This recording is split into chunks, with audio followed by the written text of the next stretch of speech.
किसान लगे बोवनी में। उज्जैन चिमनगंज सब्जी मंडी में सब्जी की आवक कम। शुक्रवार को लहसुन की आवक 2000 कट्टे ही रही। किसानों को भाव मिले अच्छे, 3500 रुपए क्विंटल बिका। उज्जैन की चिमनगंज सब्जी मंडी में आलू, प्याज और लहसुन की आवक शुक्रवार को भी कम रही। कृषि उपज मंडी समिति के राहुल बारेजा सहायक उप निरीक्षक ने बताया कि किसान बोवनी में लग गए हैं और इस वजह से आलू, प्याज और लहसुन की आवक कम बनी हुई है। शुक्रवार को आलू की आवक 2000 कट्टे की रही। किसानों को भाव अच्छे मिले। आलू 1600 रुपए क्विंटल बिका। मीडियम आलू 7 से 8 रुपए किलो बिका। प्याज की आवक कम रही। अच्छी प्याज 1300 रुपए क्विंटल किलो बिकी। वहीं मंडी में लहसुन की आवक 2000 रुपए कट्टे की रही। लहसुन अधिकतर 3500 रुपए क्विंटल बिका। वहीं मीडियम लहसुन 2500 में बिका। इस प्रकार से आवक में आलू, प्याज, लहसुन की देखो आज आलू प्याज की जो मात्रा है वो तो आवक जो है कम है, क्योंकि किसान बोवनी में लगा हुआ है। तो आवक तो वैसे आज कम थी, 2000 कट्टे की लहसुन थे और आलू में भी आज आवक कम थी। प्याज भी 5000-7000 के समथिंग ही कट्टे थे, ज़्यादा आवक तो प्याज में भी आज नहीं थी। इस प्रकार से भाव जो ऊँचे में, मीडियम में आज लहसुन अच्छी क्वालिटी का 3500 रुपये बिका है। बाकी मीडियम लहसुन जो है 2500 से 2700 रुपये तक जा रहा है और नीचे में लहसुन 1000 से स्टार्टिंग है। लहसुन में भी सुधार भी आया है। दूसरी चीज़ आलू जो है तो वो 16 रुपये बिका है अच्छा क्वालिटी का, और प्याज 13 रुपये के समथिंग बिका है। आलू की 2000 कट्टे की आवक अभी रही है। आज आवक कम थी तो इसलिए, बाकी आलू की अच्छी मात्रा में आवक होती रहती है। क्या कीमत है जी? क्या भाव बिका? आलू 16 रुपये किलो बिका है। मीडियम और नीचे में आलू 8 रुपये 7 रुपये चल रहा है और बिल्कुल 7 रुपये से स्टार्ट है आलू।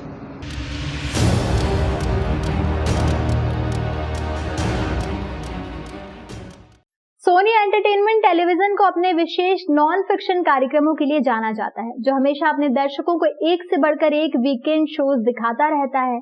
अब ये चैनल अपने नए शो इंडियाज लाफ्टर चैंपियन के साथ दर्शकों के लिए हंसी की फुहार लेकर आ रहा है।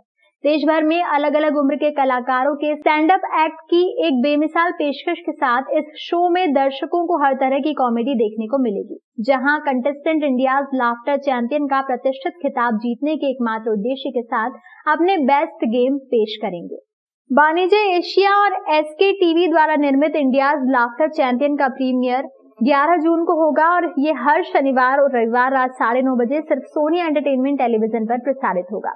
खूबसूरत रोशेल राव द्वारा होस्ट किए जाने वाले इस शो को हंसी के सुरमा शेखर सुमन और अर्चना पूरन सिंह जज करेंगे।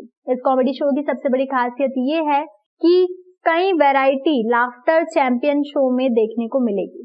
ये कॉम्पिटिटिव रियलिटी शो दर्शकों को स्टैंड अप से लेकर मिमिक्री, स्क्रिप्ट, कविता और बहुत सी खूबियों के साथ कॉमेडी के हर रूप में दिखाई देगा। इस शो के पर्दे के पीछे की झलक देखते हुए पुणे की कंटेस्टेंट अपूर्वा वाजपेयी, उज्जैन में हिमांशु शर्मा और हिमांशु बवंडर और मुंबई के बॉलीवुड बॉयज केतन सिंह और गौरव दुबे ने 10 जून को इंदौर का दौरा किया, जहां पहुंचकर उन्होंने इंडियाज लाफ्टर चैंपियन की खासियत के बारे में बताया। इस सीजन के इंडियाज लाफ्टर चैंपियन की खोज में ये शो क्वालिफायर राउंड के साथ शुरू होगा। इसके बाद वाइल्ड कार्ड राउंड होगा और फिर ये क्वार्टर फाइनल की ओर बढ़ेगा। शो में आगे सेमीफाइनल राउंड में चुने गए कंटेस्टेंट फाइनलिस्ट के रूप में अपनी जगह बनाने के लिए अपना सर्वश्रेष्ठ प्रदर्शन करते नजर आएंगे और फिनाले में सभी फाइनलिस्ट इंडियाज लाफ्टर चैंपियन का प्रतिष्ठित खिताब जीतने के लिए बड़ा मुकाबला करेंगे। हर वीकेंड बढ़िया प्रतिस्पर्धा और हंसी के अनलिमिटेड डोज के साथ इस शो में कई उल्लेखनीय सेलिब्रिटी गेस्ट भी जजों के पैनल में कॉमेडी के सरपंच बनकर शामिल होंगे और जजों के फैसले में उनका साथ देंगे। कुल मिलाकर हर वीकेंड इंडियाज लाफ्टर चैंपियन देखने लायक शो होगा। बैठ के देख सकते हैं। ये ऐसा शो है जो परिवार के साथ बिल्कुल बैठ के देखा जाता है, देखा जाएगा। और ऊबरपना जो है, जो आप बताते हैं आज की डेट में यूट्यूब है, डिजिटल मीडिया में, वहाँ पर लोग इस चीज़ का भी सहारा लेते हैं। ये कहीं ना कहीं जो विदेशी कल्चर रहा है, जहाँ पर गालियों का प्रयोग ह्यूमर में यूज़ करना बहुत ज़्यादा ज़रूरी माना जाता था, वो यहाँ पर लोगों ने फॉलो किया। उनका भी काम चला, ऐसा नहीं कि उनका काम नहीं चला, बट ये है कि वो काम परिवार के साथ बैठ के नहीं देखा जा सकता।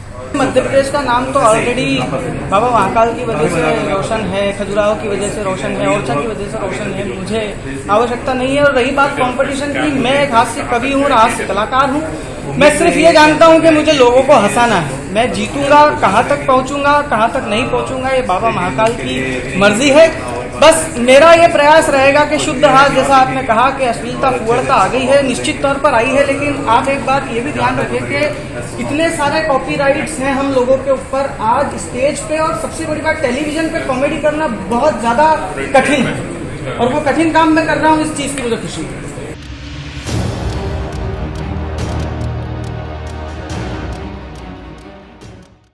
विनोद मिल के 4000 से ज्यादा श्रमिकों को मिलने वाली बकाया से पहले ही झगड़ा हुआ शुरू। उज्जैन मिल मजदूर संघ पर फिजूल की राशि वसूलने का आरोप विनोद मिल मजदूर मोर्चा के अध्यक्ष मांगीलाल चौहान ने लगाया है। विनोद मिल के 4000 से ज्यादा श्रमिकों को मिलने वाले पुराने बकाया की रकम अभी आई ही नहीं है कि श्रमिक संगठनों के बीच विवाद शुरू हो गया है। उज्जैन मिल मजदूर संघ और अन्य संगठनों के बीच आपसी तनाव भी सामने आया है। दूसरे संगठन अब मिल मजदूर संघ पर श्रमिकों से अवैध वसूली का आरोप लगा रहे हैं। विनोद मिल के 4353 मजदूरों और उनके आश्रितों के लिए पिछले महीने ही राज्य शासन ने हाई कोर्ट में 89 करोड़ 1 लाख रुपए जमा कराए हैं। बकाया रकम का 10% भुगतान 1 साल पहले ही हाई कोर्ट में जमा किया जा चुका है। ये रकम अब कोर्ट से आदेश होने के बाद खाते में दी जाएगी और यहीं से श्रमिकों का हिसाब होकर उनके बैंक खाते में रुपए जमा कराए जाएंगे। प्रत्येक श्रमिक या उनके आश्रितों को 3 से 4 लाख रुपए का भुगतान होना है। उज्जैन मिल मजदूर संघ लंबे वक्त तक भुगतान के लिए शासन के विरुद्ध कोर्ट में केस लड़ता रहा। केस को सुप्रीम कोर्ट तक लेकर गए और जीत हासिल की। लंबे संघर्ष के दौरान इस संगठन ने काफी रुपए भी खर्च किए। वकीलों की फीस और अन्य खर्च की भरपाई के लिए अब श्रमिकों से ही मदद मांगी जा रही है।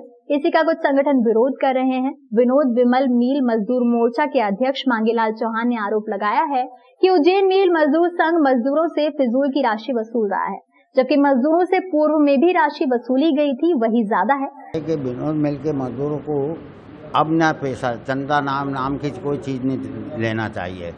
फ्री में जितना हो आपको इतना दे चुके हैं मजदूर के जो कोर्ट खर्च है उससे 5-6 गुना ज़्यादा दे चुके, तो अब काय का चंदा है। और ये एक प्रकार से होता है कि ये विनोद मिल का मजदूर है, इसका वेरिफिकेशन के लिए वहाँ पर देना पड़ता पास, बीमा कार्ड, पे स्लिप, फंड की डायरी वगैरह और बैंक अकाउंट, ये देने के लिए वो उन्होंने मंगवाते हैं और उसके नाम पे वो फिर आड़ में वो चंदा मांगते हैं कि भैया इतने तुमने और लगेंगे।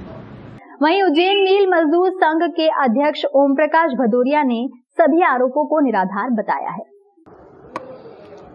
जितने भी संपूर्ण आरोप लगाए असत्य एवं निराधार हैं और ये खुद अपने गिलेबान में झांक के देखें, तथाकथित लोग हैं। मेरे तय कहना बस। मजदूरों के परिवारों से जो जितना पैसा मिलने वाला उसके एवज में 6% जो है कि उनसे राशि मांगी जा रही है चलने के लिए, तो क्या आप कहेंगे इसमें? मैंने कहा कि सारे आरोप पहले कह चुका कि असत्य एवं निराधार है। मैंने किसी से न 6% की मांग की है और जो वकील की फीस जायज़ है बनेगी वही फीस ली जाएगी। वकील की फीस में भी 3 करोड़ रुपए देने की बात कही गई है आपके द्वारा, जबकि उनका कहना है कि ऐसा है, मैंने न 3 करोड़ की बात करी।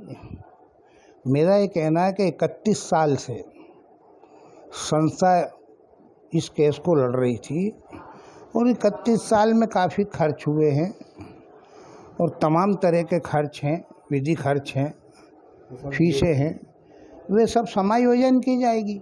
ये है मेरा कहना।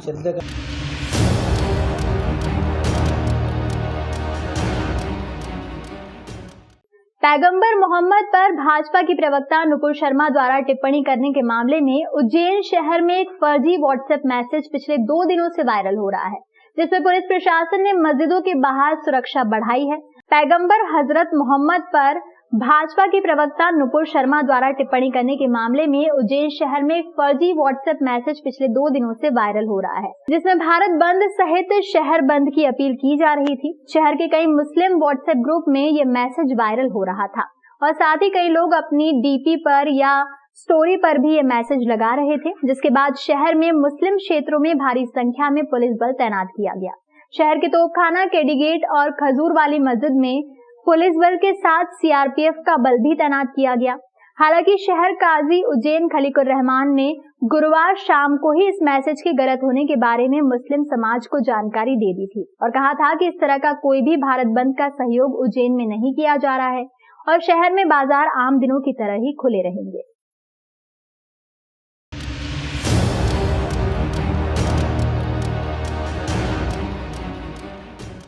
गंगा दशमी के अवसर पर सुबह श्री पंचदशनाम जूना अखाड़ा नीलगंगा घाट पर संतों की पेशवाई निकली, जहां पर स्थित नीलगंगा सरोवर में संतों ने स्नान किया।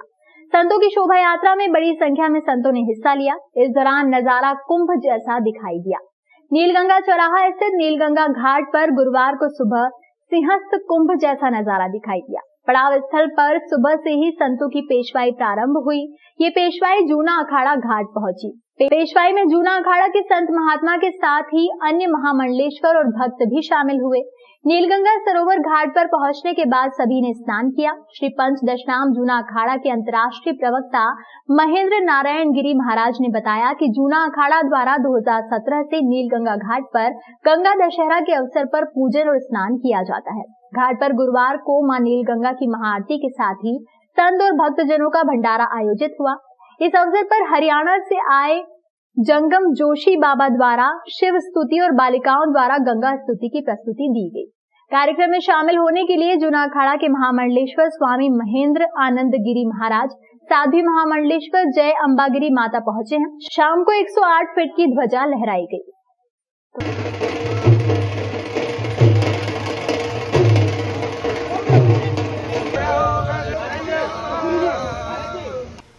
लंबा नहीं बोलकर मैं, क्योंकि बाकी तो स्कंद पुराण के हिसाब से बहुत बड़ा इसका महत्व रहा। आज दशहरा का दिन था और प्राचीन परंपराओं का निर्वाह करते हुए, क्योंकि हजारों वर्ष से अखाड़े आते हैं, नीलगंगा अखाड़ा पड़ाव कहते हैं, उसी जगह रुकते थे और तमाम राजा महाराजा लोग इंतजाम भी करते थे। अभी भी उत्तर प्रदेश मध्य प्रदेश सरकार सारी व्यवस्थाएं द्वार से लेकर और तमाम निर्माण से कार्य किया। इस तरीके से आज दशहरा का पर्व उस नीलगंगा सरोवर का महिमा और गंगा को गंगा की तरह साफ सुथरा, जैसे भारत सरकार स्वच्छता अभियान चला रही है और सब चला रही है, गंगा स्वच्छ कैसे किया जाए उसकी चिंतन सोच बहुत समय से चला रहा है।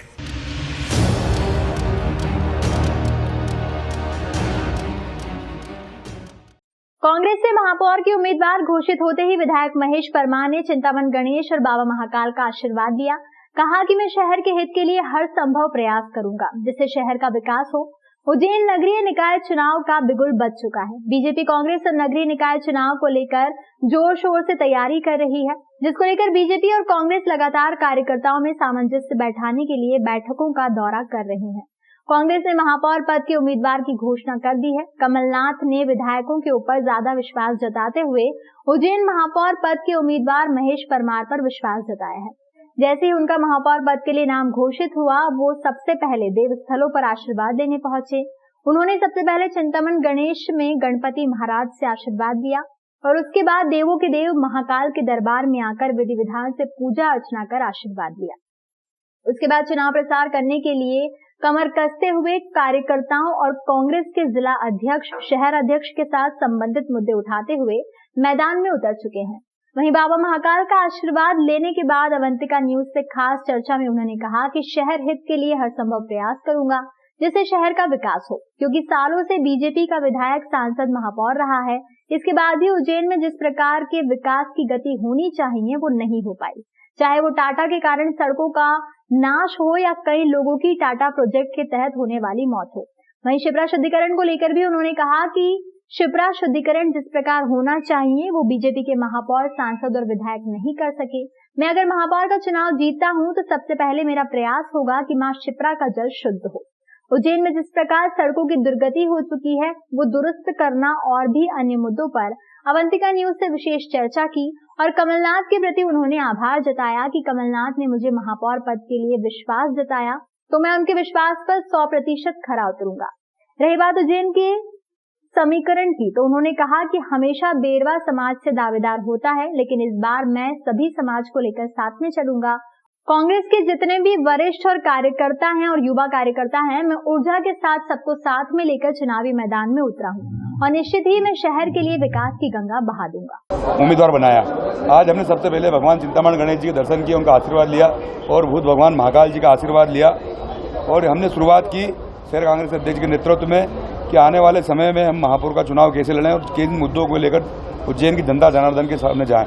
आप देख रहे हो, माँ छिपरा का मामला हो, भगवान महाकाल क्षेत्र का विकास हो। आपने देखा हमारे नेता कमलनाथ जी ने 350 करोड़ रुपए जो कांग्रेस की सरकार थी तो महाकाल क्षेत्र के लिए विकास के लिए दिए। उज्जैन में आपने देखा टाटा की क्या स्थिति है। हमारी प्राथमिकता ये रहेगी कि उज्जैन क्षेत्र के जनता जनार्दन के आशीर्वाद से एक एक चौराहे पर जाकर, गली मोहल्लों में जाकर, कॉलोनी में जाकर जनता जनार्दन के आशीर्वाद से उनके सुझाव लेकर एक नया उज्जैन कैसे बने, उनके सुझाव से हम एक नया उज्जैन को नया रूप देंगे, हमारी प्राथमिकता रहेगी। सैकड़ों ऐसे मुद्दे हैं, अगर मैं आपको गिनाने बैठूंगा तो पिछले 10 साल में यहाँ महापौर भाजपा का है, 25 साल से विधायक उत्तर में भाजपा का है, 10 साल से विधायक दक्षिण में भाजपा का है, यहाँ सांसद वर्षों से भाजपा का है और अनगिनत मुद्दे सैकड़ों मौतें टाटा के कारण हुई, इनकी अंतरकलह के कारण, आपसी झगड़े के कारण। तो इन सब बातों को लेकर हम जनता के सामने जाएंगे। भगवान महाकाल के आशीर्वाद से उज्जैन की जनता जनार्दन बहुत समझदार है, शिक्षित है, वो इनको इस बार निश्चित रूप से करारा जवाब देगी।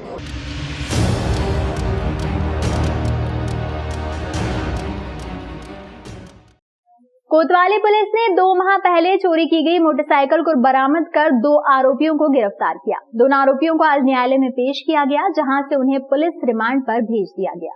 कोतवाली थाना प्रभारी A.K. शेषा ने बताया कि स्थानीय बस स्टैंड पर एक चोरी की मोटरसाइकिल ले जा रहे बदमाश आनंद पिता कैलाश निवासी लक्ष्मीपुरा सुनेरा को 3 दिन पहले पकड़कर पूछताछ की तो उसने मोटरसाइकिल चोरी करना स्वीकार किया। ये मोटरसाइकिल संजय श्रीवास्तव की 14 अप्रैल को शाजापुर से चोरी हो गई थी। इस चोरी में उसने अपने एक और साथी शिवनारायण का नाम भी बताया, जिसे पुलिस ने देवास से गिरफ्तार किया। बस स्टैंड पर आरक्षक प्रदीप सिकरवार ने सूचना मिलने पर सहयोगी आरक्षक शैलेंद्र गुर्जर और शैलेंद्र शर्मा के साथ मिलकर बदमाश आनंद को मोटरसाइकिल के साथ पकड़ा था। उसके बाद एसआई अरविंद तोमर ने पूरे मामले की विवेचना कर चोरी का खुलासा किया। संजय श्रीवास्तव जी की मोटरसाइकिल चोरी हुई थी।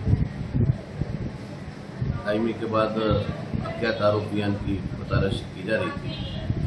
इसी दौरान बस स्टैंड से आरक्षक प्रदीप को मालूम पड़ा कि बदमाश जो है मोटरसाइकिल लेकर जा रहा है। इसमें उसने अपना नाम आनंद तथा कैलाश चंद्र निवासी लक्ष्मीपुरा सुनेरा का बताया। इसके कब्जे से चोरी गई मोटरसाइकिल लगभग 50,000 की। दूसरा बदमाश शिवनारायण को पकड़ा गया। दोनों से अन्य मामलों में पूछताछ की जा रही है। आज दोनों को कोर्ट में पुलिस रिमांड हेतु भेजा जा रहा है।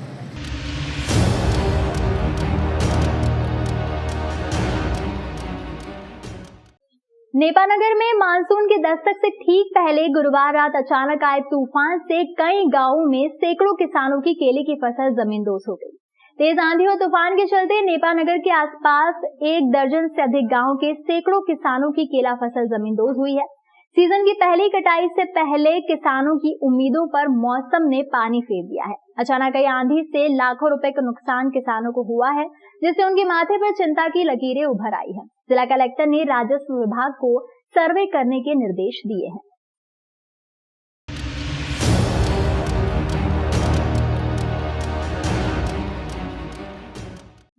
नेपानगर के खकनार थाना क्षेत्र में गोंदरी और सातोड़ मार्ग पर ताप्ती नदी के पास स्टॉप डैम मार्ग पर बने मिट्टी के टीले धंसने से बाइक सवार की मौके पर मौत हो गई, जबकि एक गंभीर घायल को खकनार के सामुदायिक स्वास्थ्य केंद्र में भर्ती किया गया है।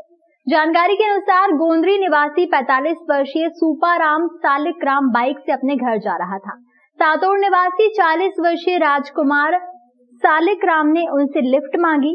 गोंदरी जाते समय ताप्ती नदी के पास स्टॉप डैम के रास्ते पर 30 से 40 फीट ऊंचे बने टीले की मिट्टी धंस जाने से बाइक सवार सातोड़ निवासी राजकुमार सालिकराम की मौके पर मौत हो गई, जबकि गोंदरी निवासी सुपाराम सालिकराम को गंभीर चोट आई है। उसे खकनार के सामुदायिक स्वास्थ्य केंद्र में भर्ती किया गया है, जहां से बुरहानपुर के जिला अस्पताल में रेफर कर दिया गया।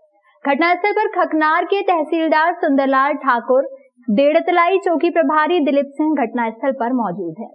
विशेष सूत्रों या मैसेज मिला कि सातोड़ से और गोंदरी के बीच में एक दुर्घटना हुई है, जिसके संबंध में मौके पे आया तो मौके पर ये पाया कि 2017 में ताप्ती किनारे ताप्ती रोड ताप्ती नदी पे स्टॉप डैम बना है, जो 17 में निर्माणाधीन था। उसके बीच में जो रास्ता बीच से गुजर रहा है तो अगल बगल जो टीले हैं वो करीबन 20 से 30 फीट ऊंचाई पर है। इस बीच में सातोड़ से गोंदरी की ओर जा रहे थे मोटरसाइकिल से निकलते वक्त अचानक ये टिल्ला गिरने से मोटरसाइकिल तक दोनों दब गए। दबने से क्या हुआ कि राजकुमार पिता सालिग्राम निवासी सातोड़ उम्र 40 साल, जिनकी मिट्टी में दबने से मृत्यु हो गई। दूसरा सोपराम पिता सालिग्राम था गोंदरी 45 साल, जिसको गंभीर रूप से चोटें आने से उसको खकनार एडमिट किया गया है। अब ये 2017 में निर्माण हुआ था, उसमें टेंडर में क्या स्थिति हमने वरिष्ठों को इसका अवगत करा चुके हैं। जो भी वरिष्ठ निर्णय लेंगे उसका निराकरण किया जाएगा।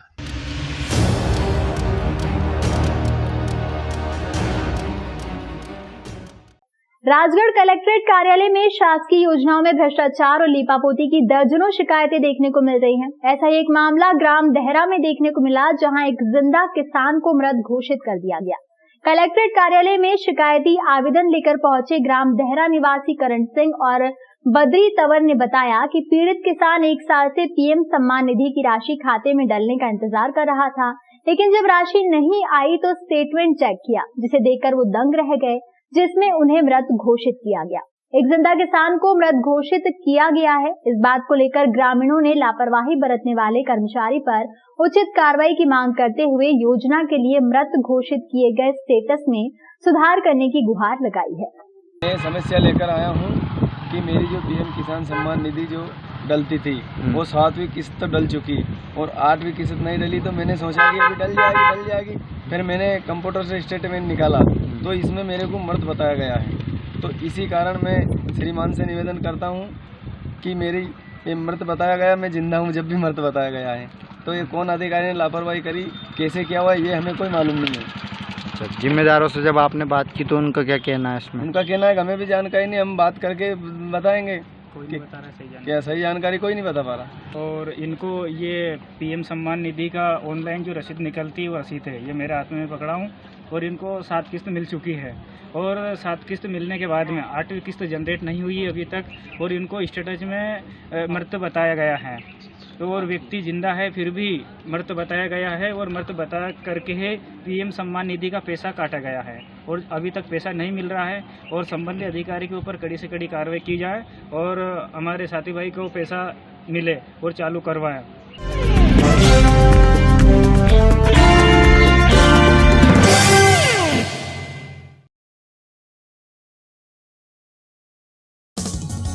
विदेश गांव शहर सब पे नजर, सबकी खबर, नया रूप है नए है रंग, सबको समेटे अपने संग।